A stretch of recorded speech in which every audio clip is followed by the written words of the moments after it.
So dear friends, site of photosynthesis इससे के बारे में आज हमें डिस्कस करना है। जो आज का हमारा पॉइंट बहुत इंटरेस्टेड है, जिस पॉइंट को हम साइट ऑफ फोटोसिंथेसिस के नाम से जानते हैं। तो चलिए शुरुआत करते हैं साइट ऑफ फोटोसिंथेसिस। अब इसी पॉइंट से हमें पता चलने वाला है एग्जैक्ट फोटोसिंथेसिस कहाँ होता है, फोटोसिंथेसिस प्रोसेस कहाँ पर कंप्लीट होती है, इसी का लोकेशन हमें वहां पर डिटेल में आज देखना है। तो चलो स्टार्ट करते हैं आज के पॉइंट को। जो हमारा आज का पॉइंट है बहुत इंटरेस्टेड और आसान पॉइंट है, जिसे हम कहेंगे साइट ऑफ फोटो, यानी कि फोटोसिंथेसिस कहाँ पर हो रहा है, इसी के बारे में हमें बात करना।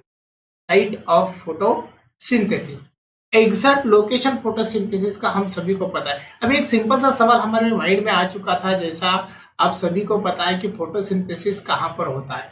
तो बच्चों देखो, फोटोसिंथेसिस कहाँ पर होता है, इसका सवाल हमने जब बताया था तो सीधा सीधा हम बता रहे थे कि फोटोसिंथेसिस प्रोसेस ग्रीन पार्ट्स में होता है। प्लांट्स के कहाँ पर हो रहा है? प्लांट्स के ग्रीन पार्ट्स के अंदर फोटोसिंथेसिस होता है। अब इसी ग्रीन पार्ट्स के अंदर हम एग्जांपल बहुत सारे ले चुके हैं। जिस एग्जांपल के तौर पर हमने ऐड किया था, देखो लीफ को, यानी कि हम लीफ का एग्जांपल ले चुके थे। उसके बाद हमने एग्जांपल और भी ऐड किए थे, जैसा एंग स्टेम के बारे में हम बात कर रहे थे। एंग स्टेम का भी एग्जांपल हमने ऐड किया था। देन बच्चों हमने ऐड किया था एंग स्टेम के बाद फ्लावर के कुछ ऐसे पार्ट्स को, जैसा सेपेल्स है। सेपल्स के बाद हम थैलेमस के बारे में बात कर चुके हैं। थैलेमस भी वहां पर ग्रीन कलर का होता है, तो वहां पर भी फोटोसिंथेसिस प्रोसेस परफॉर्म होती है। तो इतने सारे पॉइंट्स हमने वहां पर बताए थे। पेडिसिल के अंदर भी फोटोसिंथेसिस पॉसिबल होता है। जो फ्लावर का पेडिसिल होता है, वहां पर भी फोटोसिंथेसिस प्रोसेस दिखाई देती है। तो इतने पॉइंट्स तो हमने ऑलरेडी देखे थे। अब बच्चों देखो, फोटोसिंथेसिस की हमें एग्जैक्ट साइड बताना है। अभी ये पॉइंट तो हम बता रहे हैं, लेकिन फोटोसिंथेसिस होती है इसके बारे में बात करें। इसके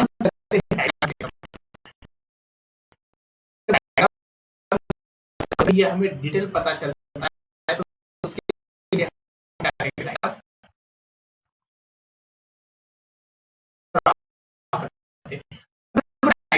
कर रहे हैं तो सिंपल होता है। तो ग्रीन पार्ट के अंदर फोटोसिंथेसिस हो रहा है, तो हम ग्रीन पार्ट कौन सा लेते हैं? तो हम लेते हैं लीफ। तो सीधा सीधा हम यहाँ पर क्या करेंगे, लीफ का स्ट्रक्चर निकालेंगे, और जो लीफ का स्ट्रक्चर बनेगा उसी स्ट्रक्चर के बाद हम बताएंगे कि किस प्रकार से फोटोसिंथेसिस यहाँ पर कंप्लीट होती है। ये सिंपल सा स्ट्रक्चर हमने ड्रा किया है बेटा लीफ का। अब लीफ को अगर हम डिटेल में देखेंगे तो हमें लीफ का सेक्शन लेना होता है।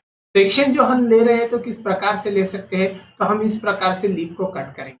इस प्रकार से, जैसा मैंने अभी आपको यहाँ पर बताया, इस तरह से हम लीफ को कट करेंगे। लीफ का सेक्शन हो गया। अब लीफ का सेक्शन हो गया तो हमें लीफ किस प्रकार से दिखाई देता है? देखो सिंपल बात है, लीफ का जो स्ट्रक्चर है वो कुछ इस प्रकार से दिखाई देता है। ये पेटियोल बनता है लीफ का, और पेटियोल के आगे का ये एरिया है जो हमने कट किया था। कट करने के बाद हमें लीफ का स्ट्रक्चर इस तरह से दिखाई दे रहा है। अब हमें स्टडी कहाँ से करना है? हमें स्टडी करना है ये एरिया की, जो इनर पार्ट दिखाई दे रहा है, यहाँ की स्टडी करना है, क्योंकि हमें बताना है एक्चुअली फोटोसिंथेसिस कहाँ होता है। तो बेटा फोटोसिंथेसिस जहां हो रहा है, तो आपके माइंड में सिंपल सा एक लॉजिकल वहां पर क्लू मिलता होगा आपको कि फोटोसिंथेसिस किसी तो सेल के अंदर होता है। तो एक्चुअली जब आप सोच रहे हैं तो फोटोसिंथेसिस सेल के अंदर ही होता है, लेकिन वो सेल कौन से, उसके बारे में हमें बात करना है। तो हम क्या स्ट्रक्चर जब निकालते हैं तो हमें सबसे ऊपर एक ऐसा कवरिंग दिखाई देता है लीफ के, जिस कवरिंग को हम लेबलिंग भी करेंगे। तो इस तरह से एक कवरिंग दिखाई दे रहा है, इसी कवरिंग को हम क्यूटिकल बताते हैं। क्या बताते हैं? क्यूटिकल। क्यूटिकल यानी कि लीफ के ऊपर प्रेजेंट रहने वाला वैक्स कोट है। ये वैक्स कोट क्या करेगा? लीफ का प्रोटेक्शन करेगा, डस्ट से प्रोटेक्शन करेगा, या फिर अदर कुछ एक्टिविटीज रहेगी, एनवायरमेंटल एक्टिविटी, वहां से प्रोटेक्शन करता है। ये वैक्स कोटिंग रहता है, ट्रांसपेरेंट रहता है, तो क्यूटिकल लेयर वहां पर बनता है। उसके बाद हमें कंटिन्यूस सेल दिखाई देते हैं, जो सेल कंटिन्यूस होने की वजह से लीफ के अंदर का स्ट्रक्चर वहां पर दिखाई देते हैं, और लीफ ऐसा स्ट्रक्चर बनाते हैं जिस स्ट्रक्चर को हम डर्म बताते हैं। तो इस तरह से ये कंटिन्यू लेयर वहां पर बन गया। इसी लेयर को हम कंटिन्यूअस लेयर बताते हैं, और ये जो लेयर है ये अपर एपिडर्मिस है। क्या है? अपर एपिडर्मिस, यानी कि अपर एपिडर्मिस का लेयर वहां पर बनता है। ठीक है, अपर एपिडर्मिस का वर्क वही है जो प्रोटेक्शन करेगा, क्यूटिकल के नीचे प्रेजेंट रहता है। उसके बाद हमें कुछ ऐसे सेल्स दिखाई देते हैं जो सेल्स बैरल शेप में होते हैं, जिसके हम साइज थोड़ा बड़ा निकालेंगे, और वही सेल ग्रीन कलर के ही होते हैं। तो इस तरह से बैरल शेप और ग्रीन सेल वहां पर दिखाई दे रहे हैं। थोड़ा राउंड भी हम उसे निकाल रहे हैं, ओवल शेप भी होते हैं, स्फेरिकल भी होते हैं। तो इस तरह से नंबर ऑफ सेल्स वहां पर दिखाई देते हैं लीव्स के अंदर। इतना हो गया। अब अगर हम सेंट्रली बात करेंगे तो सेंट्रली हमें और एक स्ट्रक्चर दिखाई देता है बच्चों, जो स्ट्रक्चर वाटर एंड फूड को कंडक्ट करने वाले कुछ ऐसे टिश्यूज दिखाता है जो टिश्यूज हमारे लीफ के अंदर प्रेजेंट होते हैं। अभी उसी टिश्यूज को अगर हमें देखना है तो हम क्या करेंगे, सीधा अंदर का स्ट्रक्चर निकालेंगे, और जो अंदर का स्ट्रक्चर है वो कुछ इस तरह से दिखाई देगा जो हमने यहाँ पर ड्रा किया। अभी देखो ना, एक्चुअली जो अंदर का स्ट्रक्चर दिखाई दे रहा है वो किस प्रकार से, तो यहाँ पर हमें जाइलम एंड फ्लोएम दिखाई देते हैं। जाइलम जो वाटर कंडक्टिंग है और फ्लोएम जो फूड कंडक्टिंग टिश्यू वहां पर होते हैं। तो इसी तरह से यहाँ पर वाटर और फूड का कंडक्शन चलता है। उसके बाद ये सेल्स कंटिन्यू हो चुके हैं इस तरह से इसी के अराउंड में। तो बच्चों ये सेल, बहुत सारे सेल्स रहने की वजह से यहाँ पर न्यूट्रिटिव नेचर भी मेंटेन रहता है, और ये सेल क्या करेंगे, तो ये सेल प्रोटेक्टिव नेचर भी बनाएंगे, और इसी सेल के अंदर ज्यादातर हमें दिखाई देता है न्यूट्रिशन का मटेरियल और न्यूट्रिशन के कुछ कंटेंट्स वहां पर दिखाई देते। तो इसी तरह से हम यहाँ पर ये स्ट्रक्चर ड्रा कर रहे हैं, ये स्ट्रक्चर निकाल रहे हैं। तो ये लीफ का स्ट्रक्चर है। अभी इतने सारे सेल्स है, पैरेंकाइमेटस सेल से नीचे का जो पोर्शन दिखाई देता है, इसी पोर्शन के अंदर हमें नीचे का जो स्ट्रक्चर दिखाई देता है वो स्ट्रक्चर कुछ इस तरह से होता है, जो स्ट्रक्चर हम इस तरह से निकाल रहे हैं। तो यहाँ पर हमें लोअर एपिडर्मिस भी निकालना है। अभी एक्चुअली लोअर एपिडर्मिस किस प्रकार से है, तो उसके अंदर थोड़ा कैरेक्टर चेंज होता है। क्या कैरेक्टर चेंज हो जाएगा, जैसा अपर एपिडर्मिस कंटिन्यूअस था बेटा, लेकिन लोअर एपिडर्मिस जो है वो डिसकंटिन्यूअस है, वो कुछ इस तरह से है। और लोअर एपिडर्मिस को हम थोड़ा अलग अलग निकाल रहे हैं, यहाँ पर डिसकंटिन्यूअस बता रहे हैं। ये सिंपल बात हो गई। अब यहाँ पर लोअर एपिडर्मिस डिसकंटिन्यूअस इसलिए है क्योंकि वहां पर हमें कुछ ऐसे ओपनिंग्स दिखाई देते हैं जो ओपनिंग गैसेस एक्सचेंज करते हैं, और उसी ओपनिंग को हम स्टोमेटल पोर बताते हैं। तो ये स्टोमेटा के ओपनिंग यहाँ पर हमें दिखाई देते हैं। इसकी वजह से ये जो लेयर है ये डिसकंटिन्यूअस बन गया। ठीक है, अब यहाँ पर लोअर एपिडर्मिस को हम लेबल करेंगे। लेबल करते हैं तो हमें पता चलता है कि लोअर एपिडर्मिस जो है उसी का इंपॉर्टेंस भी बहुत ज्यादा है, जो गैसेस एक्सचेंज करने के लिए ओपनिंग बताता है। तो ये हो गया लोअर एपिडर्मिस। ठीक है, अब देखो डायग्राम तो बहुत इंटरेस्टेड लग रही है हमें। ये हो गया, उसके बाद अपर एपिडर्मिस हो गया और क्यूटिकल भी बन गया। इधर के साइड को हम अगर यहाँ से यहाँ तक बात करेंगे तो ये मीजोफिलस सेल्स है। कौन से? मीजोफिलस सेल्स। मीजोफिल का मतलब क्या होता है? मीजोफिल यानी कि between the two layer, upper layer and lower layer, या फिर upper epidermis and lower epidermis. और फिल मीन्स लीव्स होता है, तो लीव्स के अंदर प्रेजेंट रहने वाले सेल्स होते हैं, इसलिए इसे हम मीजोफिलस सेल कहेंगे। अब यहाँ पर एक सेल को उठा के हम बाजू के लेते हैं, एक सिंगल सेल को हमने उठा बाजू के, बाजू को लेने के बाद हमें पता चलता है फोटोसिंथेसिस कहाँ पर होती है बेटा। इसे भी लेबल करेंगे। ये होता है मस्कुलर बंडल, जिसे हम भी बताते हैं, या फिर इसके अंदर होता क्या है, जाइलम होता है जो वाटर कंडक्टिंग करेगा, उसके बाद फ्लोएम होता है जो फूड कंडक्टिंग करेगा। ठीक है, तो इसी तरह से दो वहां पर हमें टाइप्स के टिश्यूज दिखाई देते हैं। अब हम ये सेल उठा के बाजू को ले रहे हैं, तो सेल को हम उसी तरह से निकालेंगे ग्रीन कलर से, जैसा हमने ऑलरेडी निकाला था। तो यहाँ पर हमने इस सेल को थोड़ा लार्ज स्ट्रक्चर के अंदर देखा है। अभी सेल हमें थोड़ा लार्ज दिखाई दे, बच्चों सेल तो लार्ज दिखाई दे रही है, इसका मतलब क्या होगा? यहाँ पर एक सिंपल बात है, देखो अगर इसका मतलब यहाँ पर हमें क्लियरली दिखाई देता है तो हम सीधा सीधा बता सकते हैं कि ये किस प्रकार का स्ट्रक्चर है। ठीक है, तो ये स्ट्रक्चर जो सेल का है वो सेम सेल है, जैसा प्लांट सेल हम रेगुलर स्टडी करते हैं इसी प्रकार से। तो यहाँ पर देखो ये वैक्यूल का स्ट्रक्चर बनता है, वैक्यूल जो होता है इस तरह से, और यहाँ पर हमें दिखाई देता है ग्रीन कलर का स्ट्रक्चर, जिस स्ट्रक्चर को हम बायोमेम्ब्रेनस फॉर्म में देखेंगे और उसे लेबल भी करेंगे। लेबल करने के बाद आपके समझ में आने वाला है, ये क्लोरोप्लास्ट है। क्या है? क्लोरोप्लास्ट, जो सेल ऑर्गेनल बनता है। ये वैक्यूल है बेटा। ठीक है, अब इतना तो हो गया। उसके बाद हमें यहाँ पर एक ऐसा स्ट्रक्चर दिखाई देता है जो जेनेटिक इंफॉर्मेशन करेगा, तो ये न्यूक्लियस बनेगा। क्या बनेगा? और इसी सेल के अंदर हमें दिखाई देता है साइटोप्लाज्म। अब ये तो प्राइमरी स्ट्रक्चर सेल का होगा, इतना तो सभी सेल के अंदर होता है, लेकिन हमें बात करना है क्लोरोप्लास्ट के बारे में। तो हम यहाँ पर लिखेंगे साइटोप्लाज्म। अब देखो हमने क्या किया है, लीव का सेक्शन लिया है, उसी स्ट्रक्चर को डिटेल में देखा, डिटेल में दिखाने के बाद यहाँ से मेसोफिल सेल को उठा के बाजू को लिया, मेसोफिल के अंदर इतने सारे स्ट्रक्चर हमें दिखाई देते हैं।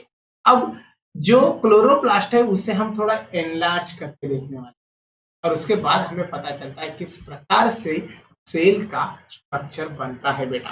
ठीक है, तो क्लोरोप्लास्ट की हम डायग्राम निकालेंगे और क्लोरोप्लास्ट की डायग्राम निकालने के बाद हमें पता चलने वाला है एक्चुअली फोटोसिंथेसिस कहाँ पर होता है।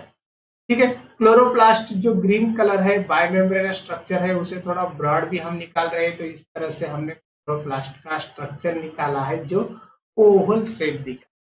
ठीक है, इसे लेबल करेंगे तो ये बनता है हमारा आउटर मेम्ब्रेन। मैंने अभी आपसे कल भी कहा था, तो जो क्लोरोप्लास्ट है उसी के अंदर दो लेयर होते हैं, दो मेम्ब्रेन होते हैं बेटा। एक मेम्ब्रेन होता है इनर मेम्ब्रेन, दूसरा मेम्ब्रेन होता है आउटर मेम्ब्रेन। तो यहाँ पर हम दो मेम्ब्रेन निकाल रहे हैं। तरह से आउटर मेम्ब्रेन हो गया, इसी तरह से इनर मेम्ब्रेन भी वहां। अब दोनों मेम्ब्रेन तो हमने यहाँ पर निकाले हैं, लेकिन इतना आसान स्ट्रक्चर यहाँ पर नहीं है। इसी स्ट्रक्चर को और भी तो हमें क्या करना है, कवर करना है। अब देखो ये स्ट्रक्चर इतना सिंपल हो गया, लेकिन बेटा इन्हीं दो स्ट्रक्चर के अंदर हमें एक स्पेस दिखाई दे रहा है। एक्चुअली उसी स्पेस को हम लेवल करेंगे। ये यहाँ से हमें स्पेस दिखाई देता है, तो इतने स्पेस को हम इनर मेम्ब्रेन स्पेस कहेंगे। क्या कहेंगे? Inner membrane space. ठीक है, ये इनर मेम्ब्रेन स्पेस बन गया, सिंपल बात हो गई। उसके बाद हमें अंदर के साइड में मटेरियल दिखाई देता है, जिस मटेरियल को भी हमें यहाँ पर दिखाना है। तरह से इसे हम स्ट्रोमा कहेंगे, या फिर अदर से फ्लूइड लाइक लिक्विड रहेगा जिसके अंदर न्यूट्रिटिव कंटेंट रहते हैं, तो इसे सीधा सीधा बता सकते हैं स्ट्रोमा। आगे समझ में, ये स्ट्रोमा बन गया। अब और हमें बात करना है कि इसी के अंदर मोस्ट इंपॉर्टेंट स्ट्रक्चर होता है, जो स्ट्रक्चर फोटोसिंथेसिस परफॉर्म करने के लिए रिस्पॉन्सिबल। अब इस स्ट्रक्चर को क्या बताएंगे हम? तो ये बन गया एक, ए बन गया दो, बहुत सारे इस प्रकार से। तो इसे हम डिटेल निकालेंगे, बाद में आपको पता चलने वाला है किस प्रकार से एक्चुअली फोटोसिंथेसिस चलने वाला है बच्चा। ठीक है, फोटोसिंथेसिस किस प्रकार से चलने वाला है, ये हो गया स्ट्रक्चर। अब इसी स्ट्रक्चर को कनेक्ट करने के लिए हमारे पास एक ऐसा स्ट्रक्चर है जो थ्रेड लाइक दिखाई देता है, उससे हम स्ट्रोमा लैमेली कहेंगे। क्या कहेंगे? स्ट्रोमा लैमेली, जो आपस में कनेक्ट होते हैं इस तरह। तो ये होता है स्ट्रोमा लैमेली, इसे लेबल करेंगे स्ट्रोमा लैमेली। आगे समझ में। अब देखो ये क्या बन गया, ये फोटोसिंथेसिस पिगमेंट होता है जो सॉरी रिस्पॉन्सिबल होता है फोटोसिंथेसिस करने के लिए। तो ये थाइलेकॉइड बन गया, थाइलेकॉइड। ठीक है, अब उसके बाद देखो ये बात हमारे लिए याद रखना बहुत जरूरी है कि ये जो बंच यहाँ पर दिखाई दे रहे हैं थाइलेकॉइड के, ये टोटल बंच को अगर हम ग्रुप में देखेंगे तो इसे हम ग्रैनम बताएंगे। क्या बताएंगे? ग्रैनम। और सिंगली बात करते हैं तो बेटा थाइलेकॉइड हम उसे बता सकते हैं। इसके अंदर हमें सर्कुलर डीएनए भी दिखा, डीएनए हो गया इतना सब कुछ। अब क्या करेंगे, हम एक थाइलेकॉइड को सीधा बाहर निकालेंगे और उसका स्ट्रक्चर डिटेल में देखेंगे। थाइलेकॉइड का स्ट्रक्चर अगर हम डिटेल देख रहे हैं तो एक्चुअली थाइलेकॉइड किस प्रकार से दिखाई देता है। देखो थाइलेकॉइड जो दिखाई देगा वो बहुत इंटरेस्टेड स्ट्रक्चर दिखाएगा, और उसी स्ट्रक्चर की वजह से हमें पता चलने वाला है कि हमारा फाइनल आंसर जो था where does photosynthesis takes place, या फिर फोटोसिंथेसिस एग्जैक्ट कहाँ होता है, वो हमें पता चलने वाला है। ये सिंपल बात हम बताने वाले हैं बेटा। तो ये स्ट्रक्चर हमने यहाँ पर ड्रॉ किया है, जो स्ट्रक्चर थाइलेकॉइड का थोड़ा बड़ा हो गया तो इसे क्या करेंगे, इरेज करेंगे। ठीक है, फिर से निकालेंगे। अब देखो थाइलेकॉइड का स्ट्रक्चर जो है वो कुछ इस तरह से है, हमें भी स्पेरिकल ही निकालना है, वो थोड़ा हमने अलग निकाला। तो ये बन गया हमारा। तो मेम्ब्रेन के अंदर यहाँ पर भी स्पेस दिखा है, जो स्पेस हम क्या करेंगे, थोड़ा अलग पेन से बताएंगे। तो ये स्पेस बनता है इनर मेम्ब्रेन स्पेस। ठीक है, अब इनर मेम्ब्रेन स्पेस भी हो गया, लेकिन यहाँ पर हमें अंदर के साइड में ल्यूमेन दिखाई दे रहा है। क्या दिखाई दे रहा है? ल्यूमेन। ठीक है, इतना तो वहां पर हो गया। अब हमें बताना है कि फोटोसिंथेसिस कहाँ हो रहा है। फोटोसिंथेसिस जहां पर भी हो रहा है उसी एरिया के पास हमें कुछ ऐसे स्ट्रक्चर दिखाई देते हैं जो इस तरह से यहाँ पर हमने ड्रॉ किए। ये होता है स्ट्रक्चर। अब इसे हम क्या कहेंगे, इसे हम कहेंगे क्लोरोफिल पिगमेंट। Chlorophyll pigment. जो क्लोरोफिल पिगमेंट्स हमने 2 टाइप्स के बेसिकली यहाँ पर देखे थे। वैसे तो हमने 5 टाइप्स के देखे, 5, 6, 7 टाइप देखे, लेकिन अभी यहाँ पर हम दोनों क्लोरोफिल के बारे में बात करेंगे जो होते क्लोरोफिल ए और बी। अब यहाँ पर क्लोरोफिलस पिगमेंट रहने की वजह से यहाँ पर होता है फोटोसिंथेसिस। मीन्स फोटोसिंथेसिस प्रोसेस कहाँ हो रहा है, तो फोटोसिंथेसिस प्रोसेस जो हो रहा है तो वो इस रीजन के अंदर हो रहा है, inner membrane space of the thylakoid. Chloroplast के अंदर तो हम बताते हैं, लेकिन थाइलेकॉइड जो क्लोरोप्लास्ट के अंदर प्रेजेंट रहने वाला स्ट्रक्चर है, वहां पर फोटोसिंथेसिस प्रोसेस कंप्लीट होते हैं। तो हमारा आंसर जो था वो इस प्रकार से था कि फोटोसिंथेसिस प्रोसेस कहाँ होती है, तो फोटोसिंथेसिस प्रोसेस होती है, हम सीधा लिखेंगे photosynthesis takes place inner membrane space of thylakoid. ठीक है, ये बात हम वहां पर याद रखते हैं। तो इतना बात हमें बहुत अच्छी तरह से पता करना बहुत जरूरी है। ठीक है, तो उसके बाद हम चलते हैं बच्चों कुछ ऐसे इंफॉर्मेशन की तरफ जो इंफॉर्मेशन हमें कंटिन्यू करना है। ठीक है,